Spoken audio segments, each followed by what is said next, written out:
नमो नमः सर्वेभ्यः। वागर्थ विव संपृक्तो वागर्थ पतिपत्तये जगतः पितरो वंदे पार्वती परमेश्वर। नमस्कार विद्यार्थी मित्रों, केम छो बधा मजामा?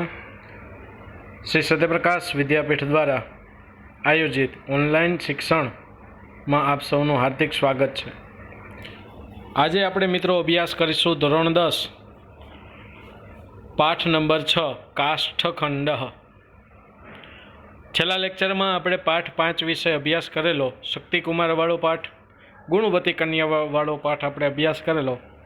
हवेनो जे पाठ 6 है काष्ठखंड, एनो આપણે આજના દિવસે अभ्यास કરીશું।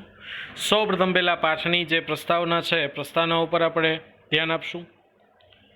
प्राचीन भारतीय शिक्षण प्रणाली में गुरु शिष्यનું सानिध्यનું महत्व हतुं। गुरुकुल में निवास करीने विद्याभ्यास करवानी परंपरा ने कारणे आखो दिवस बंनेनो साथ रहतो। कोनो कोनो तो के गुरु अने शिष्यनो। राम, लक्ष्मण, भरत, शत्रुघ्न चारे चार भाईओ पण गुरु शिष्य परंपरा मांथी आवेला छे। श्रीकृष्ण, सुदामा आजे मित्रों छे ए पण गुरु शिष्य परंपरा मांथी अभ्यास करीने आवेला छे। तो जे ते समयनी वैदिक काळनी जे शिक्षण प्रणाली हती ए वैदिक काळ में गुरु शिष्य परंपराथी चाली आवती हती, एटले के गुरुकुल परंपरा हती। तेथी गमे ते घड़ीए अने गमे ते स्थळे गुरु पोताना शिष्यने ज्ञान पीरसवानुं राखता। आ कारणे नक्की करेला अभ्यासक्रमनो पाठ भणवानी साथ साथे क्यारेक साहजिक रीते अने क्यारेक आकस्मिक रीते पण शिष्यने ज्ञान प्राप्त करवानो अवसर गुरु पासेथी प्राप्त थतो हतो। मित्रों, आ पाठनी अंदर आ पाठ में चोपड़िયું ज्ञान नहीं पण व्यवहारिक ज्ञाननी आ पाठनी अंदर बात करवामां आवेली छे। एक वखत आ पाठनी अंदर शुं कहेवामां आवेलुं छे तो के एक वखत गुरु पोताना शिष्य साथे भ्रमण करता हता। ए समये नदी किनारे भ्रमण करता हता। ए समये नदीना पाणीमां एक लाकडानो टुकड़ो तरतो तरतो चाल्यो जाय छे। आ लाकडाना टुकड़ाने बतावीने गुरु पोताना शिष्यने कहे छे के दीकरा, बेटा जो आ लाकडानो टुकड़ो छे। आ लाकडाना टुकड़ाने समुद्र सुधी पहोंचवा माटे नदीनो अंतनो मार्ग तो मित्रों खबर ज छे बाळको के नदी छे, नदीनो छेल्लो मार्ग, नदीनो अंत कोण कही शकाय तो के समुद्र। तो ए गुरु पोताना शिष्यने कहे छे के आ लाकडानो टुकड़ो समुद्र सुधी पहोंचवा माटे आ लाकडाना टुकड़ाने कुल 4 प्रकारना विघ्नो नड़े। आवी वात गुरु पोताना शिष्यने कहे छे त्यारे शिष्य पूछे छे के गुरु महोदय ए 4 विघ्न कया कया छे? तो जे रीते लाकडानो टुकड़ो समुद्र सुधी पहोंचवा माटे 4 विघ्न लाकडाना टुकड़ाने नड़े छे, ए ज रीते गुरु ए लाकडाना टुकड़ाना 4 विघ्नने दर्शावीने माणसना जीवनना पण 4 विघ्न दर्शावे छे के माणसे जो आ संसारमां साचुं सुख जो प्राप्त करवुं होय तो माणसे सौ प्रथम पहेला आ लाकडाना टुकड़ा जेवा 4 विघ्नथी बचवुं जोईए। काष्ठखंड पोताना जन्मकाळथी ज पाणीमां तरવાનો गुण धरावे छे। काष्ठखंड एटले मित्रों लाकडानो खंड एटले के टुकड़ो। सद्भाग्ये ते समुद्रने मळती नदीना पाणीमां आवी पहोंच्यो छे। तेथी हवे आ काष्ठखंडने रत्नाकर मनाता समुद्रमां पहोंचवानुं स्वाभाविक रीते सौभाग्य प्राप्त थवानुं छे। पण ज्ञानी गुरुनी दृष्टिए आ सौभाग्य प्राप्तिना मार्गमां विघ्नो पण जोई शके छे। आ विघ्नो तरफ पोताना शिष्यनुं ध्यान दोरीने गुरु जणावे छे के जो आ काष्ठखंड पोताने आ विघ्नोथी बचावतो रहे तो ज ते समुद्रमां पहोंची शके छे, अन्यथा नहीं। आम गुरुए पोताना शिष्यने लाकडाना टुकड़ाना 4 विघ्न दर्शावेला छे। ए ज रीते ए 4 विघ्न माणसना जीवन साथे अहीं जोड़ायेला छे। तो बाळको चालो आपणे पाठनो सौ प्रथम पहेला अभ्यास करीए। शरूआत करीए सौ प्रथम पहेला फकरामां। जे अहींया जे पाठमां मैं तमने जे येलो कलरथी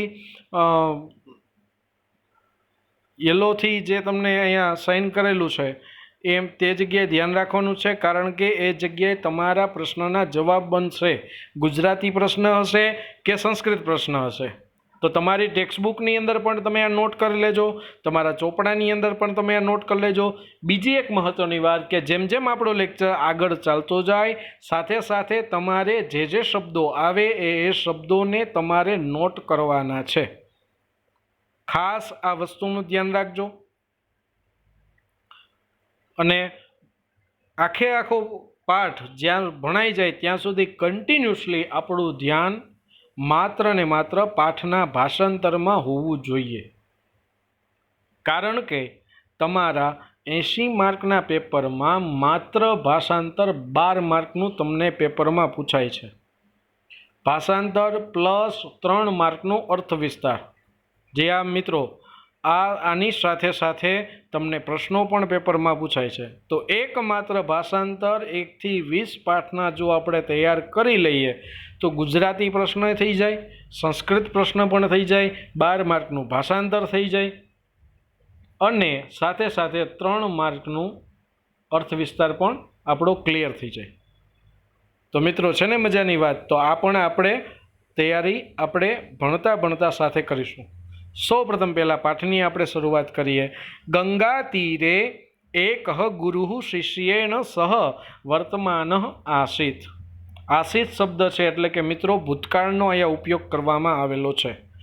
ભૂતકાળનો ઉપયોગ છે આસીત એટલે કે ભૂતકાળ, પરસ્મય પદ, અન્ય પુરુષ, એક વચન. તો પેપરમાં એમ પણ પ્રશ્ન પૂછાઈ જાય કે ગુરુ શિષ્યેન સહ કુત્ર આસીત. તો જવાબ શું આવશે મિત્રો? ગંગા તીરે. તીર શબ્દ આપણે છેલ્લા લેક્ચરમાં એટલે કે ગુણવતી કન્યામાં શબ્દ આવેલો હતો તીર. તીર શબ્દનો અર્થ ત્યારે મેં તમને કીધો તો મિત્રો શું અર્થ થશે? કિનારો. ગંગા તીરે એટલે કે ગંગા નદીના કિનારે. તીરે સપ્તમી વિભક્તિનો અહીંયા ઉપયોગ કરવામાં આવેલો છે. સપ્તમી વિભક્તિનો ક્યારે ઉપયોગ થાય? જ્યારે વાક્યમાં ક્રિયાનું સ્થાન અને ક્રિયાનો સમય સૂચવવામાં આવે. ફરી વખત કહું છું, જ્યારે વાક્યમાં ક્રિયાનું સ્થાન અને ક્રિયાનો સમય સૂચવવામાં આવે ત્યારે સપ્તમી વિભક્તિનો પ્રયોગ કરવામાં આવે. તો ચોપડીમાં ધ્યાન. ગંગા તીરે એટલે કે ગંગા નદીના કિનારે એક ગુરુ શિષ્યેણ સહ શિષ્ય સાથે વર્તમાન આસીત ફરતા હતા. ગંગા નદીના કિનારે એક ગુરુ શિષ્યેણ સહ વર્તમાન આસીત ફરતા હતા. સહ જલપ્રવાહેણ નિયમાનમ કશ્ચન કાષ્ઠખંડમ દર્શયન શિષ્યમ આહ. સહ એટલે કે તે. કોણ? તો કે ગુરુ. સ એટલે તે, સા એટલે તેણી. સર્વનામ વિશેની પણ લાસ્ટ લેક્ચરમાં વાત કરેલી છે મિત્રો. સ એટલે તે, સા એટલે તેણી. સ જલપ્રવાહેણ તે જલપ્રવાહેણ એટલે કે જલપ્રવાહ દ્વારા. નિયમાનમ એટલે કે લઈ જવાતા.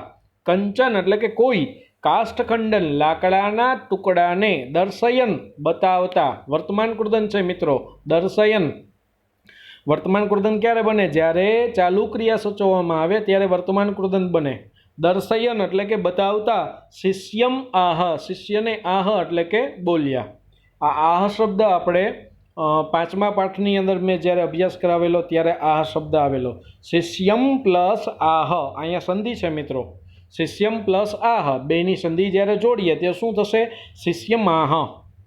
શિષ્યમ આહ શિષ્યને આહ એટલે કે બોલ્યા. ફરી વખત આખું સેન્ટેન્સ.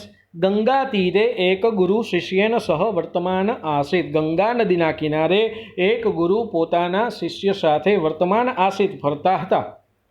સ જલપ્રવાહેણ નિયમાનમ કંચન કાષ્ઠખંડન દર્શયન શિષ્યમ આહ. સ એટલે કે તે ગુરુ જલપ્રવાહેણ જલપ્રવાહ દ્વારા નિયમાનમ લઈ જવાતા. કંચન એટલે કે કોઈ. કાષ્ઠખંડન લાકડાના ટુકડાને. દર્શયન બતાવતા. શિષ્યમ એટલે કે શિષ્યને. દ્વિતીય વિભક્તિ છે. શિષ્યમ એટલે કે શિષ્યને. આહ એટલે કે બોલ્યા. શું બોલ્યા? અયમ જલપ્રવાહેણ સહ સમુદ્રમ પ્રાપ્સ્યતિ. અયમ એટલે કે આ. જલપ્રવાહેણ જલપ્રવાહ સાથે. પાણીના પ્રવાહ સાથે. સમુદ્રને પ્રાપ્સ્યતિ પ્રાપ્ત કરશે. આ એટલે કોણ? લાકડાનો ટુકડો આ જલપ્રવાહ સાથે સમુદ્રને પ્રાપ્ત કરશે. પરંતુ ગમન માર્ગે તીરે સંલગ્નતા, પરંતુ ગમન માર્ગે એટલે કે જવાના માર્ગમાં તીરે સંલગ્નતા, કિનારા પરનું, સંલગ્નતા એટલે જોડાણ, તીરે સંલગ્નતા એટલે કિનારા પરનું જોડાણ, ભારાધિક્યેન જલે નિમગ્નતા, વજનની વધારાના કારણે જળમાં નિમગ્નતા એટલે કે જળમાં ડૂબવું. લાકડાનો ટુકડો સ્વાભાવિક છે મિત્રો કે એ વધારે પાણી પી જાય તો એમાં વજન વધી જાય, વધી જાય તો એ તરવાની જગ્યાએ પાણીમાં ડૂબી જાય. તીરે સંલગ્નતા એટલે કિનારા પરનું જોડાણ, ભારાધિક્યેન જલે નિમગ્નતા, વજન વધવાના કારણે જળમાં ડૂબવું, આવર્તપાતતામ, વમળમાં ફસાવવું. વમળ એટલે શું? પાણીમાં મિત્રો વધારે પ્રવાહ હોય, જળમાં જેમ વધારે પ્રવાહ હોય, ફોર્સ હોય, તો એના કારણે પાણીમાં ગોળ ચકેડી થાય. એ ચકેડીને આપણે વમળ કહેશું. આવર્તપાતતા એટલે કે વમળમાં ફસાવવું, વમળમાં પડવું.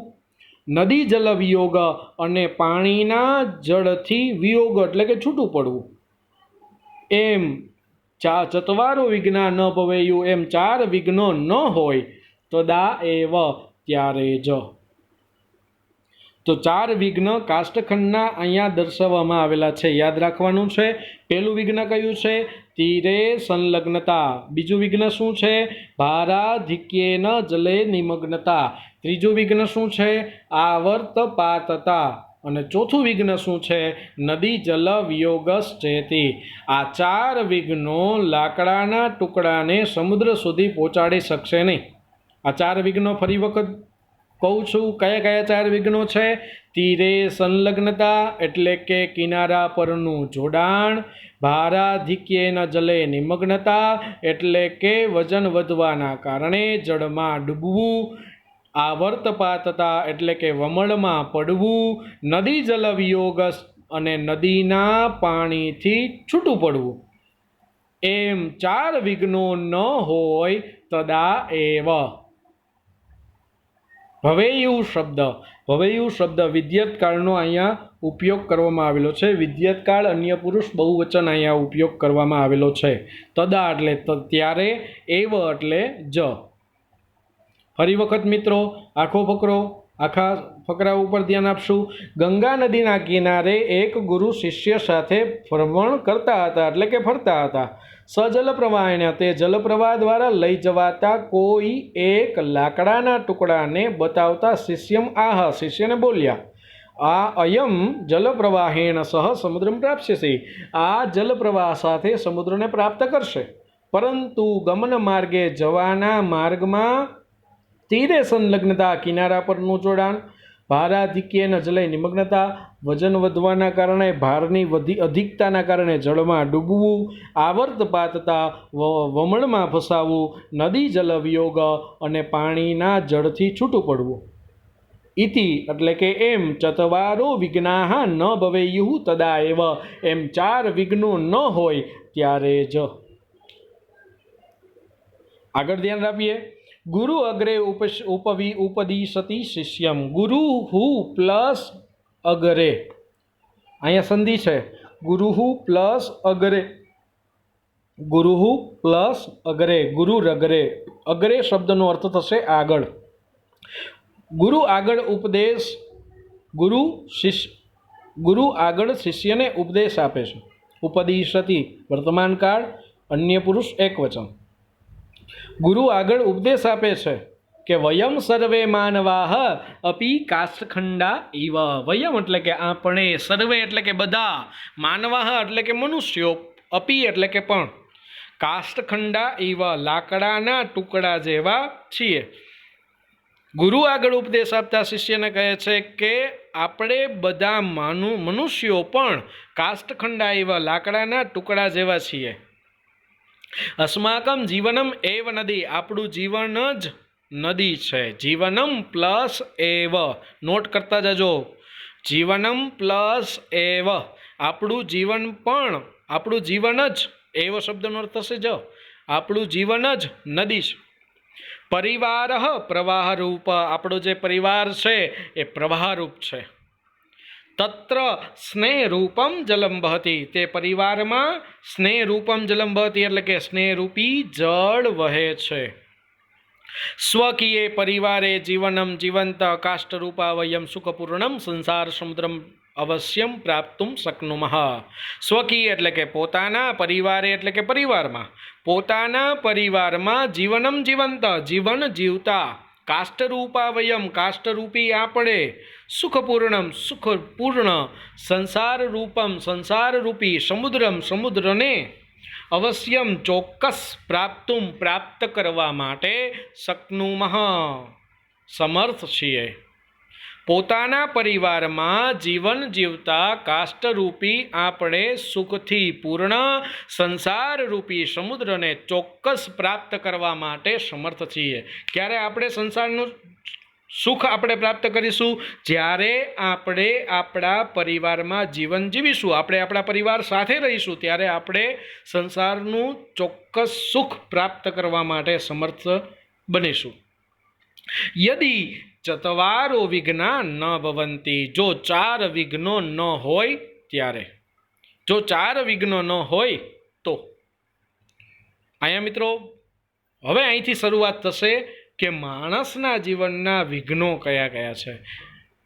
જેમ કાષ્ઠખંડને સંસાર, જેમ કાષ્ઠ લાકડાના ટુકડાને સમુદ્ર સુધી પહોંચવા માટે 4 વિઘ્નનો સામનો કરવો પડતો હતો, એ જ રીતે સંસાર રૂપી સમુદ્રને પાર કરવા માટે, સંસારનું સાચું સુખ ભોગવવા માટે માણસે પણ 4 વિઘ્નોનો સામનો કરવો પડે છે.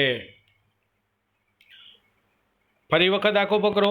ગુરુ અગ્રે ઉપદિશતિ શિષ્યમ, ગુરુ શિષ્યને ઉપદેશ આપતા કહે છે કે આપણે બધા મનુષ્યો પણ કાષ્ઠખંડા એવા લાકડાના ટુકડા જેવા છીએ. અસ્માકમ જીવનમ એવ નદી, આપણું જીવન જ નદી છે. પરિવાર પ્રવાહરૂપ, આપણો પરિવાર પ્રવાહરૂપ છે. તત્ર સ્નેહરૂપમ જલમ વહતિ, તેમાં સ્નેહરૂપી જળ વહે છે. સ્વકીય પરિવારે જીવનમ જીવંત કાષ્ઠરૂપા વયમ સુખપૂર્ણમ સંસાર રૂપમ સમુદ્રમ અવશ્યમ પ્રાપ્તુમ શક્નુમઃ. સ્વકીય એટલે કે પોતાના, પરિવારે એટલે કે પરિવારમાં જીવનમ જીવંત જીવન જીવતા, કાષ્ઠરૂપા વયમ કાષ્ઠરૂપી, વયમ એટલે કે આપણે, સુખપૂર્ણ સુખથી પૂર્ણ, સંસાર રૂપમ સંસારરૂપી, સમુદ્રમ સમુદ્રને, અવશ્યમ ચોક્કસ, પ્રાપ્તુમ પ્રાપ્ત કરવા માટે, શક્નુમઃ એટલે કે સમર્થ છીએ. યદી ચત્વારો વિઘ્ના ન ભવંતી, જો 4 વિઘ્ન ન હોય ત્યારે. શિષ્ય પૂછે છે, જીવને કીદૃશા વિઘ્ના ભવંતી ઇતિ શિષ્ય અપૃચ્છત, જીવનમાં કેવા કેવા વિઘ્નો હોય છે? ઇતિ એટલે કે એમ, શિષ્ય એટલે કે શિષ્ય, અપૃચ્છત શિષ્યએ પૂછ્યું. ભવંતી પ્લસ ઇતિ, ભવંતી પ્લસ ઇતિ, ભવંતી ઇતિ, 2 તી ભેગા થાય, ઈ પ્લસ ઈ, 2 ઈ ભેગા થાય ત્યારે દીર્ઘ ઈ થાય. તો તીનો, ભવંતીનો તી રસ્વ આવે. જીવને કીદૃશા વિઘ્ના ભવંતી ઇતિ શિષ્ય અપૃચ્છત, જીવનમાં કેવા વિઘ્નો હોય છે એમ શિષ્યએ પૂછ્યું. ગુરુ સમાધિસત, ગુરુએ ઉપદેશ આપતા કહ્યું, નદી રૂપે જીવને આહાર નિંદ્રા ભયાદય તીરભૂતા સંતિ, નદી રૂપી જીવનમાં આહાર, નિદ્રા, ભય વગેરે કિનારા રૂપ હોય છે. ગુરુ સમુપાદિશત, ગુરુએ ઉપદેશ આપતા કહ્યું કે નદી રૂપી જીવનમાં આહાર, નિંદ્રા, ભય વગેરે કિનારા રૂપ હોય છે. તીરેષુ સંલગ્નતા નામ આહાર નિંદ્રા ભયાદિનામ સેવને સતતમ પ્રવૃત્તિ, તીરેષુ સંલગ્નતા એટલે કે કિનારા પરનું જોડાણ, એટલે નામ એટલે કે એટલે, તીરેષુ સંલગ્નતા એટલે કે કિનારા પરનું જોડાણ, એટલે આહાર, નિદ્રા, ભય વગેરેના સેવનમાં સતત પ્રવૃત્ત રહેવું. જો અહીંયા કેવી સરસ વાત કરેલી છે કે જેમ કિનારા સાથે લાકડાનો ટુકડો છે એ જોડાઈ જાય તો આગળ વધી શકે નહીં, એ જ રીતે માણસ પણ વધારે પડતો આહારમાં રચ્યો પચ્યો રહે, માત્ર ને માત્ર આખો દિવસ નિદ્રા જ કર્યો રહે, એટલે કે જીવનમાં આળસ આવી ગઈ હોય અને નાની નાની વાતમાં જે માણસને ડર લાગતો હોય એ માણસ પોતાના જીવનની પ્રગતિ ક્યારેય પણ સાધી ન શકે. અહીંયા એ જ વાત કરવામાં આવેલી છે કે ગુરુ સમુપાદિશત, ગુરુએ ઉપદેશ આપતા કહ્યું કે નદીરૂપી જીવનમાં આહાર, નિંદ્રા, ભય વગેરે કિનારારૂપ હોય છે. તીરે સુસંલગ્નતા, કિનારા પરનું જોડાણ એટલે આહાર, નિંદ્રા, ભય વગેરેના સેવનમાં સતત પ્રવૃત્ત રહેવું, એટલે કે તેમાં સતત રચ્યું બચ્યું રહેવું, તેમાં સતત જોડાયેલું રહેવું. વસ્તુતસ્તુ હકીકતમાં આહારાદય સેવનીયા ભવંતી. અહીંયા એમ નથી કહેતા કે આહારનો ત્યાગ કરી દેવો. અહીંયા એમ કે છે કે વધારે પડતો આહારનો આપણે ઉપયોગ કરીએ, વધારે પડતા એમાં રચ્યા બચ્યા રહીએ તો આપણે જીવનમાં કોઈ દિવસ આગળ ન વધી શકીએ. અહીંયા જો એ જ વાત કરી કે વસ્તુતસ્તુ હકીકતમાં, વસ્તુતસ્તુ એટલે કે ખરેખર અથવા તો હકીકત, બંને શબ્દનો ઉપયોગ તમારે કરવો હોય તો કરી શકો. વસ્તુતસ્તુ એટલે કે હકીકતમાં આહારાદય સેવનીયા ભવંતી, હકીકતમાં આહાર વગેરે સેવન કરવાના હોય છે, આહાર વગેરે સેવન કરવાના હોય છે. તથાપિ તત્ર સતતમ સંલગ્નતા વિઘ્ન એવ, તેમ છતાં પણ તત્ર એટલે કે તેમાં, સતતમ એટલે કે સતત, સંલગ્નતા જોડાયેલું રહેવું એ વિઘ્ન એવ એ વિઘ્ન જ છે. હકીકતમાં આહાર વગેરે સેવન કરવાના હોય છે, તેમ છતાં પણ તેમાં સતત સંલગ્ન રહેવું તે વિઘ્ન જ છે.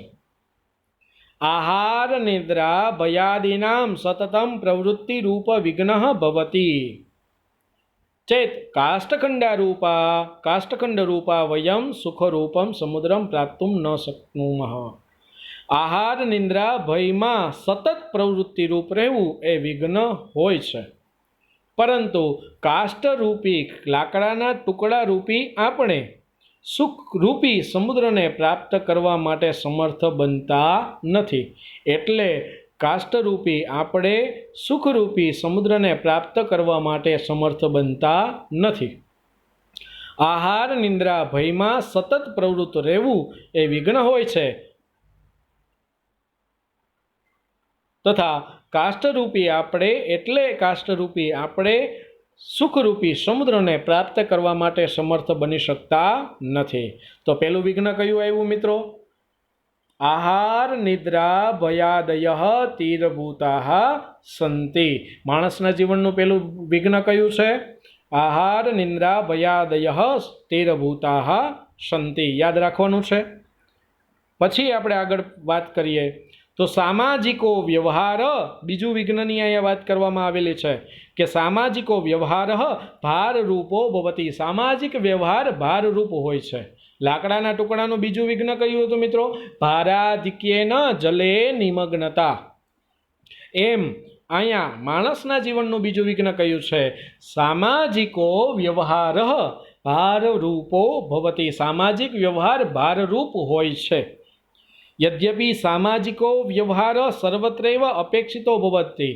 છતાં પણ સામાજિક વ્યવહારની બધે જ, સર્વત્રૈવ એટલે કે બધે જ, સર્વત્ર પ્લસ એવ, બધે જ અપેક્ષિતો ભવતી. અપેક્ષા એટલે કે જરૂરિયાત હોય છે.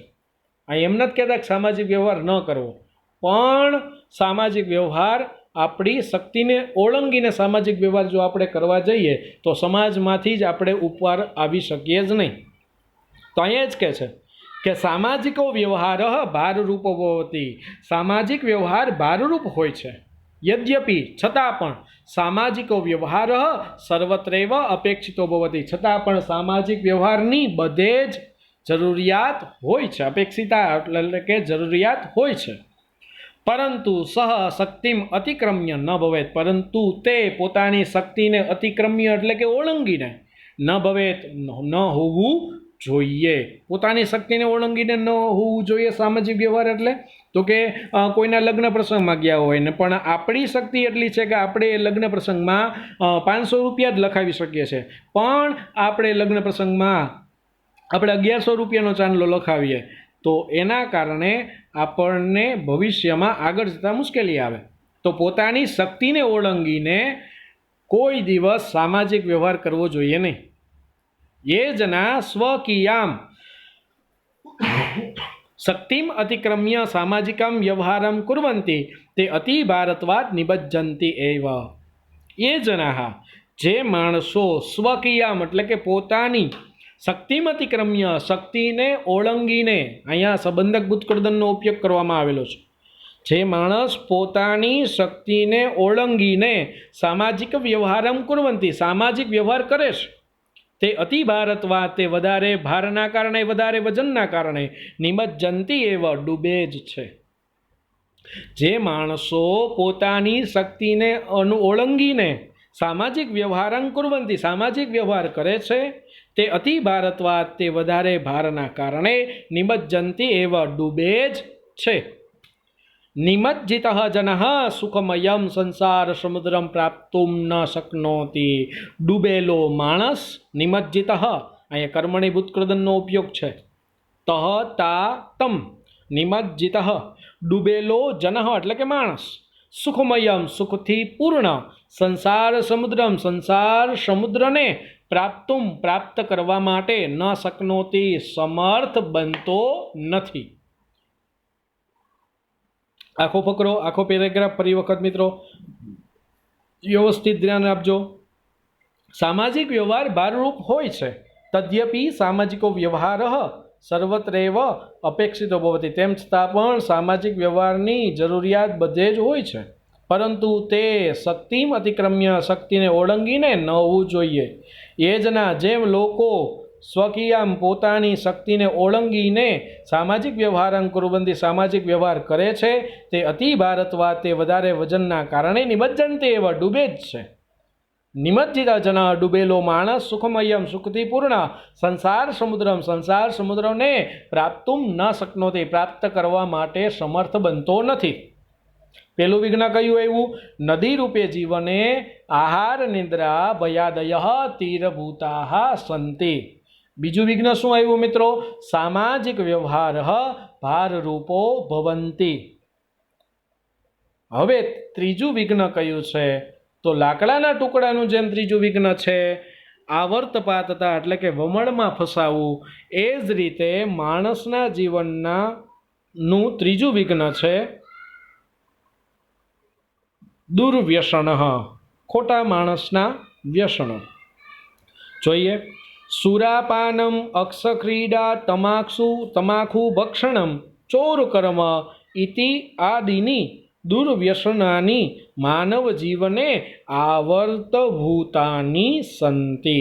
આવર્તભૂત એટલે વમળ, પાણીમાં જે ચક્રાઓ થાય એને આવર્તભૂત કહેવાય, એને વીટ કહેવાય. ગામડામાં એને લોકોને વીટ કહે. સુરાપાનમ અક્ષક્રીડા, સુરાપાનમ મદિરાપાન કરવું, અક્ષક્રીડા જુગાર રમવો, તમાકુ ભક્ષણમ તમાકુ ખાવું, તમાકુનું ભક્ષણ કરવું, તમાકુ ખાવું, ચોર કર્મ અને ચોરી કરવી, ચોરનું કાર્ય, ઇત્યાદિની એમ વગેરે દુર્વ્યસનો એટલે કે ખરાબ વ્યસનો માનવ જીવને માણસના જીવનમાં આવર્તભૂતાની સંતિ વમળ રૂપ હોય છે. ફરી વખત કયા કયા વિઘ્નો માણસના જીવનના વમળ રૂપ છે? સુરાપાનમ મદિરાપાન કરવું, દારૂ પીવો, અક્ષક્રીડા જુગાર રમવું, તમાકુ ભક્ષણ તમાકુનું ભક્ષણ કરવું, તમાકુ ખાવું, ચોર કર્મ ચોરીનું કાર્ય એમ વગેરે દુર્વ્યસનો ખરાબ વ્યસનો માનવ જીવને માણસના જીવનમાં આવર્તભૂતાની સંતિ વમળ રૂપ હોય છે. એસુ પતિતો જનઃ જેમ લાકડાનો ટુકડો વમળમાં ફસાય અને બહાર ન આવી શકે, એ જ રીતે આ ચાર કર્મમાં એટલે કે દુર્વ્યસનમાં જે માણસ ફસાય એ બહાર આવી શકતો નથી.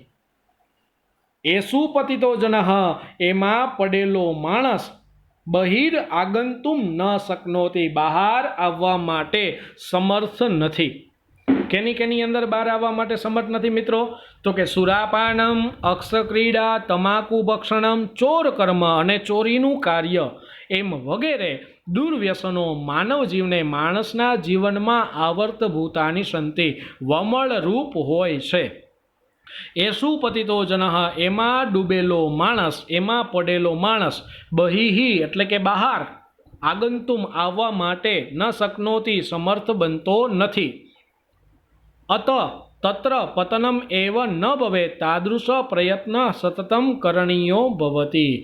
અતઃ એટલે કે એટલે, અતઃ એટલે તત્ર એટલે કે તેમાં, પતનમ એવ પતન એવ એટલે કે જ, એટલે તેમાં પતન જ ન ભવેત ન થાય, તાદૃશ તેવા પ્રયત્ન એટલે કે પ્રયત્નો સતતમ સતત કરણીયો ભવતી કરવાના હોય છે. એટલે કે વ્યસનોમાં આપણું પતન ન થાય, આપણે વ્યસનમાં ક્યારેય ન પડીએ એવા આપણે સતત પ્રયત્નો કરવાના હોય છે. એ જનાહ વ્યસનેષુ પતિતા સંતિ તે તરંતઃ અપી એકસ્મિન સ્થાને પરિતભ્રવંતી. એ જના જે માણસો વ્યસનેષુ પતિતા સંતિ, જે માણસો વ્યસનમાં ડૂબેલા છે, તે તરંતઃ તે તરે છે, અપી એટલે પણ, એકસ્મિન સ્થાને પરિતભ્રવંતી પણ એકસ્મિન સ્થાને એક જ જગ્યાએ એક જ સ્થાને પરિતઃ ચારે બાજુ ભ્રમંતી એટલે કે ભ્રમણ કરે છે. સમજાણો મિત્રો કે જે માણસ વ્યસનમાં ફસાય છે તો એ ડૂબી નથી જતો, પણ એ એક જ જગ્યાએ એક જ સ્થાને એની પ્રગતિ ઊભી રહી જાય છે. એટલે કે જે જેટલા રૂપિયા કમાય છે, જેટલા પૈસા કમાય છે, સંસારનું સુખ એ બધું વ્યસનમાં જ એ વ્યક્તિ માનતો હોય છે. એટલે રિયલ જે સાચું સુખ છે એ પ્રાપ્ત કરી શકતો નથી. તેસામ પ્રગતિ બાધિતા ભવતી, તેમની પ્રગતિ બાધિતા ભવતી બાધારૂપ હોય છે, તેમની પ્રગતિ થઈ શકતી નથી. તતસ્તે સુખાદિરૂપમ સંસાર સમૃદ્ધમ પ્રાપ્તુમ નારહંતી, તેથી તેઓ સુખરૂપી, સુખ વગેરે રૂપી, સુખાદિ રૂપમ એટલે કે સુખ વગેરે રૂપ, સંસાર સમુદ્રમ સંસાર સમુદ્રને પ્રાપ્તુમ નારહંતી પ્રાપ્ત કરતા નથી. એટલે તેઓ સુખ વગેરે રૂપી સંસાર સમુદ્રને પ્રાપ્ત કરતા નથી. એના પર પેલું વિઘ્ન શું આવ્યું મિત્રો માણસના જીવનનું? સૌપ્રથમ પહેલાં આપણે જોઈએ તો કે યલો કલરનું જે ટિકમાર્ક કરેલું છે એના ઉપર તમે ધ્યાન આપો કે કાષ્ઠખંડના 4 વિઘ્નો કયા કયા છે? તીરે સંલગ્નતા એટલે કિનારા પરનું જોડાણ, બીજું વિઘ્ન ભારાધિક્યના જલે નિમગ્નતા, વજન વધવાના કારણે જળમાં ડૂબવું, આવર્તપાતતા વમળમાં ફસાવવું, નદી જલવિયોગો અને પાણીના જળથી છૂટું પડવું, એમ 4 વિઘ્નો હોય છે. તે માણસના જીવનમાં પણ 4 વિઘ્નો છે. કયા કયા? માણસનું જીવન શું છે સૌપ્રથમ પહેલાં, એના પછીના ફકરામાં છે જો અસ્માકમ જીવનમ નદી, આપણું જીવન નદી છે, આપણે કાષ્ઠ લાકડાના ટુકડા જેવા છીએ, આપણો પરિવાર પ્રવાહરૂપ છે, અને આપણા પરિવારમાં સ્નેહરૂપી જળ વહે છે. તો એ સ્નેહરૂપી જળ વહે છે, લાકડાના ટુકડા રૂપી આપણે સુખથી પૂર્ણ સંસાર સમુદ્રને પ્રાપ્ત કરવા માટે સમર્થ છીએ. પણ 4 વિઘ્નો માણસના જીવનના ન હોય ત્યારે, તો માણસના જીવનના 4 વિઘ્નો કયા છે? તો કે પહેલું વિઘ્ન નદી રૂપે જીવને આહાર નિદ્રા ભયાદય તીરભૂતા સંતિ, માણસના જીવનમાં આહાર નિદ્રા ભય વગેરે કિનારા રૂપ હોય છે. બીજું વિઘ્ન માણસના જીવનનું લાકડાના ટુકડા સાથે જ અહીંયા વિઘ્ન માણસના જીવનના સૂચવાય છે. જો લાકડાના ટુકડાનું શું છે તો કે તીરે તો કે લાકડાનો ટુકડો કિનારા પાસે જોડાઈ જાય તો આગળ વધી શકે નહીં. એ જ રીતે માણસ આહાર નિંદ્રા અને ભયમાં સતત પ્રવૃત્ત રહે તો આગળ વધી શકે નહીં. પછી માણસના જીવનનું બીજું વિઘ્ન કયું આવ્યું? તો કે બીજું વિઘ્ન છે સામાજિકો વ્યવહાર ભાર રૂપો ભવતે. એ જ રીતે લાકડાના ટુકડાનું બીજું વિઘ્ન શું છે? ભારાધિક્ય નજલે નિમગ્નતા, વજન વધવાના કારણે જ પાણીમાં ડૂબવું.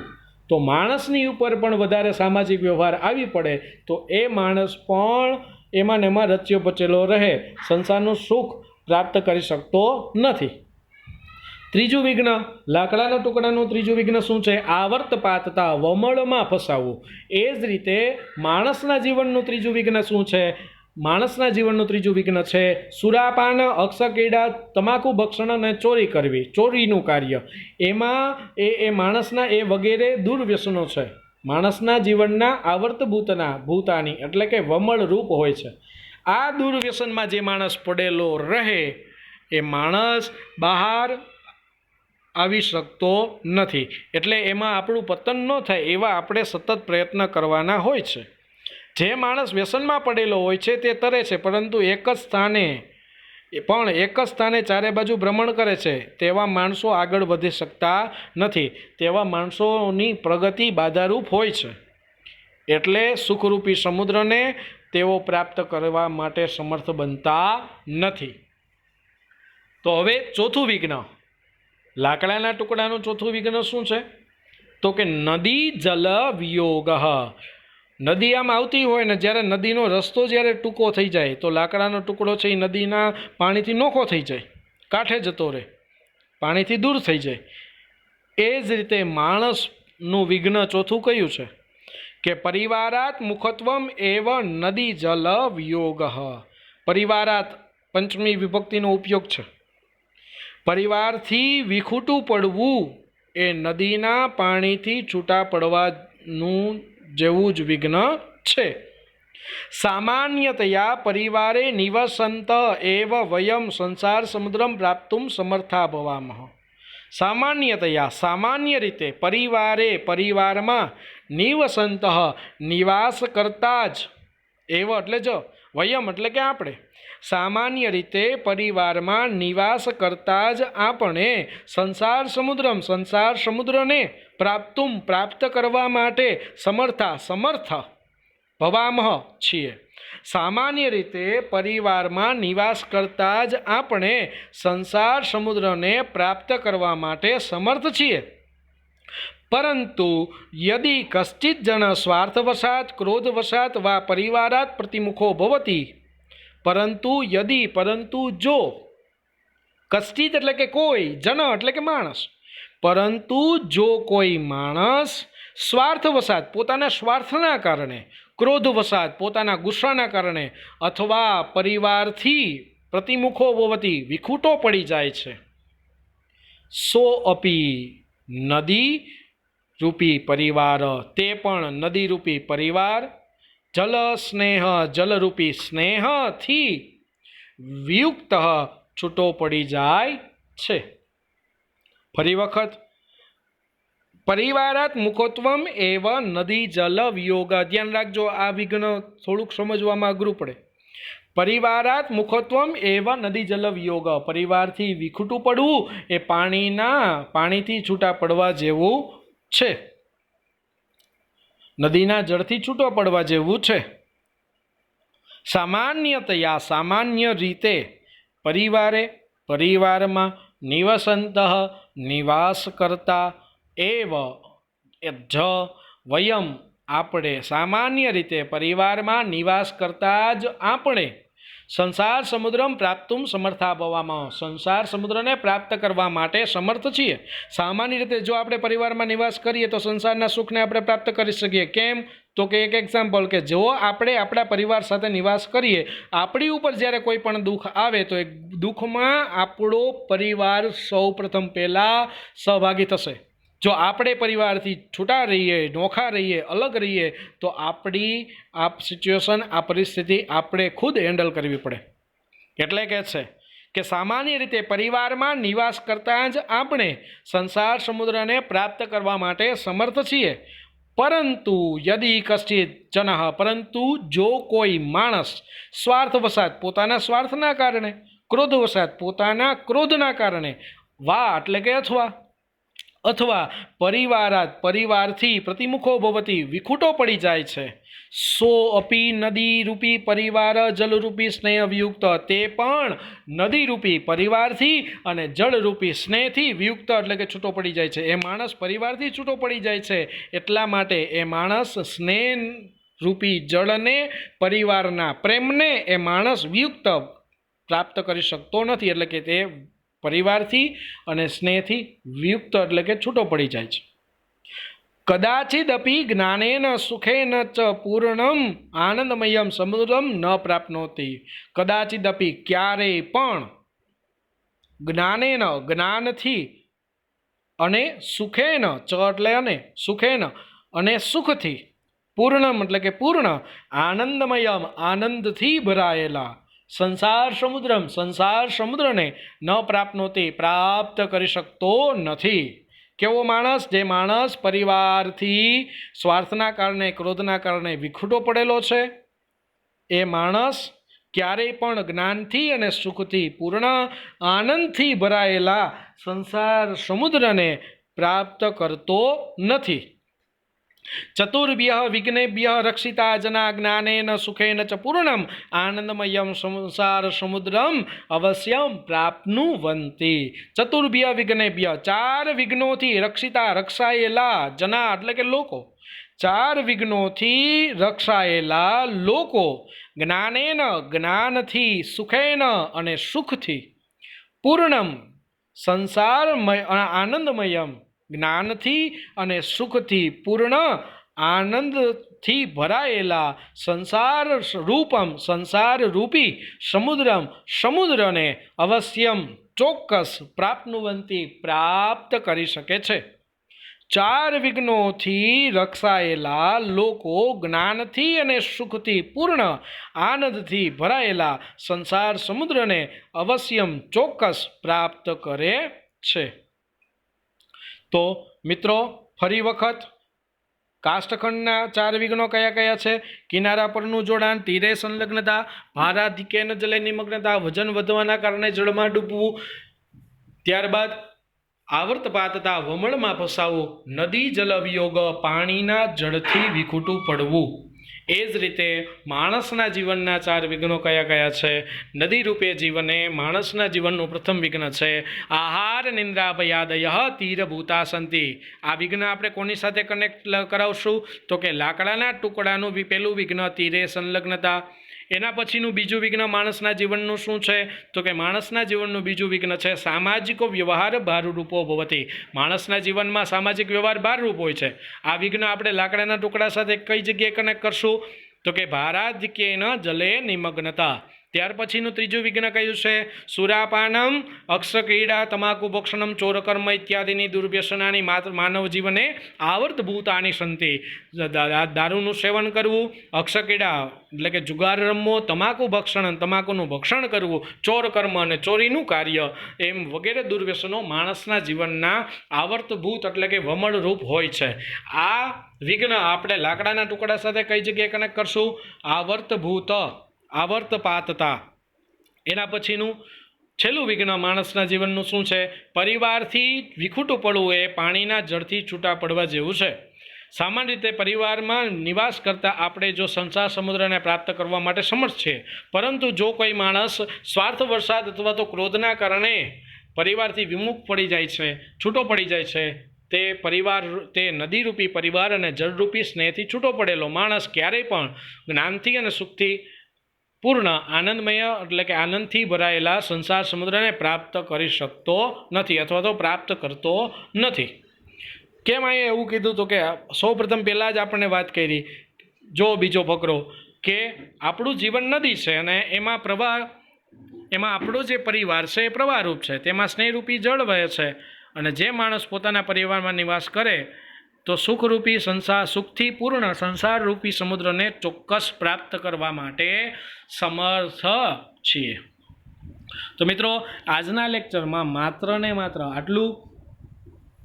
હું એવી આશા રાખીશ કે આપ સૌને આ છઠ્ઠો પાઠ કમ્પ્લીટ તૈયાર થઈ ગયો હશે અને આને વધારે બેટર મસ્ત રીતે સારી રીતે તૈયારી કરવા માટે હું તમને દરેક લેક્ચરે કહેતો આવું છું કે કમ્પલસરી દરેક લેક્ચરમાં જેટલા લેક્ચર આવે દરેક લેક્ચરમાં પૂરેપૂરું તમારું ફોકસ રાખો, ધ્યાન રાખો।